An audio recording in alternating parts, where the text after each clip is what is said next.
Warships in the Caribbean, fighter jets buzzing American destroyers, a deadly U.S. strike that left 11 Venezuelans dead, and Nicolas Maduro warning of an armed struggle against Washington. Tonight, we ask the question, is the United States heading for a showdown with Venezuela? First, why does Venezuela matter to the United States? 3 reasons: geography, energy, and geopolitics. Venezuela sits on the Caribbean doorstep of the U.S., a few hours by air from Florida and just across important shipping lanes. It also holds the planet's largest proven oil reserves. For decades, those resources link Caracas directly into global energy markets. And finally, Venezuela's growing ties to Russia, China, and Iran give this crisis an international dimension. Over the past decade, sanctions, mismanagement, and political turmoil cut Venezuelan oil production by a dramatic margin. Millions of citizens fled hardship, and regional migration rose sharply. At the same time, U.S. policy toward Caracas has oscillated, from sanctions and rewards for information to explicit support for opposition leaders. The result is a country weakened economically, but still strategically critical. And that takes us to the current posture.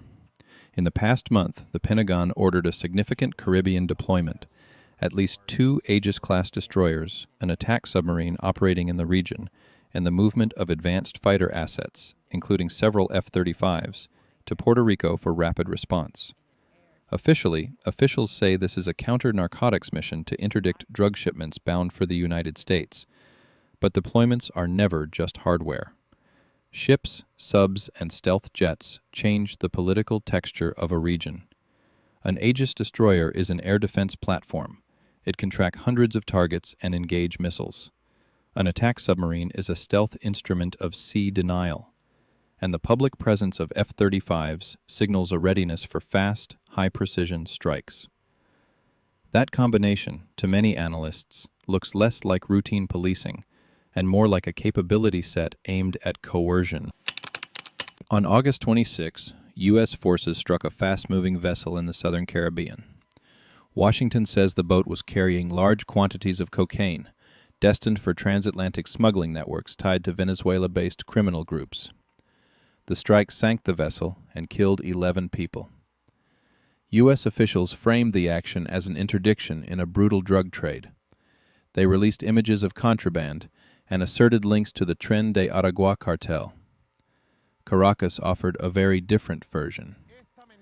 President Maduro denounced the action as murder on the high seas, arguing the strike was an extrajudicial attack on Venezuelan nationals. That clash of narratives, criminal interdiction versus unlawful aggression, is central to the crisis. Each side broadcasts its interpretation to domestic audiences and international partners. Following the strike, tensions escalated further. Venezuelan fighter aircraft, F-16s and other fighters, conducted aggressive low passes near an American destroyer at sea. U.S. officials called the flybys highly provocative. Maduro then publicly activated civilian militia forces and staged military drills broadcast nationwide.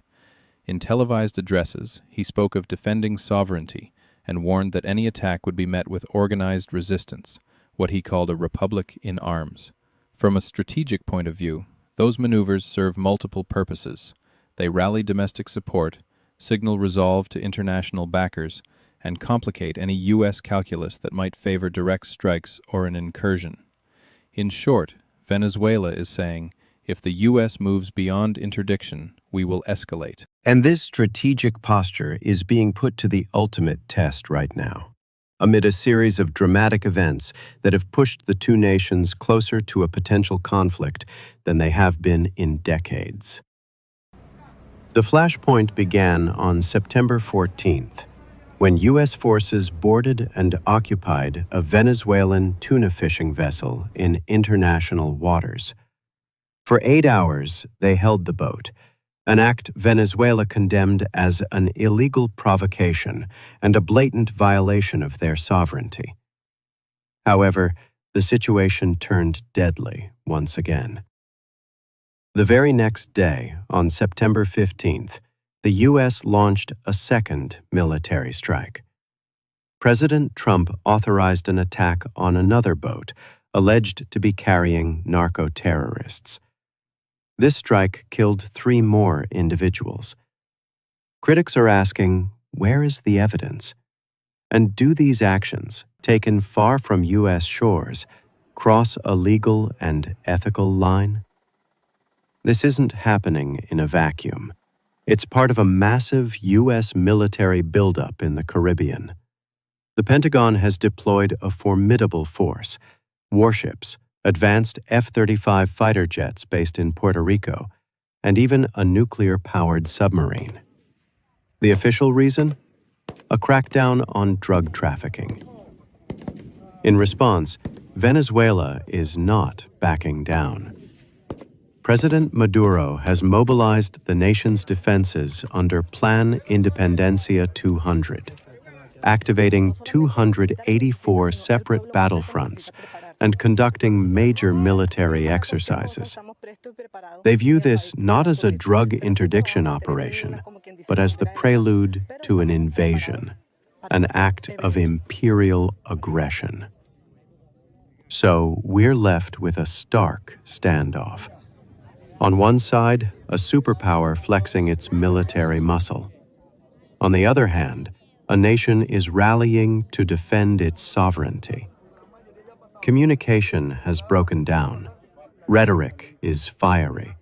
And with both sides on high alert, the risk of a miscalculation is higher than ever.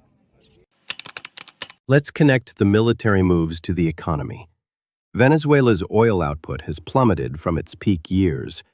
That decline means fewer barrels on the market, and in a tight global oil environment, any additional supply shock can nudge prices higher. Even the perception of conflict near oil lanes can ripple into futures markets for American consumers, which can translate into higher pump prices or volatility in energy bills. There's also the geopolitical angle. As Washington pushes harder on Caracas, Moscow and Beijing see an opportunity to deepen their influence through port projects, investment, and diplomatic cover. If rival powers entrench themselves in Venezuela, the United States faces a longer, costlier competition for influence in the hemisphere. Finally, humanitarian instability fuels migration waves, a domestic political pressure point for any U.S. administration. Now, why should you care? 3 concrete ways this could touch your life. 1. Energy prices. A heightened standoff near Venezuela can increase volatility in oil markets and influence the cost you pay at the pump. 2. Migration. Escalation can drive more refugees northward, pressuring regional governments and shaping immigration politics in the U.S. 3. Geopolitical risks. If rival powers deepen ties to Caracas, the U.S. may face longer-term strategic costs that require higher defense spending and more diplomatic resources. In short, this is not an abstract foreign policy dispute. It is a set of decisions that affect prices, politics, and the strategic balance in our hemisphere. So what is really happening here? Is this a straightforward campaign against international drug networks, or the opening act of renewed pressure aimed at regime change in Caracas? The answer may be both. Military capability can be used for law enforcement and for coercive diplomacy.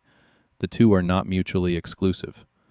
What matters is transparency, legal authority, and clarity of objectives.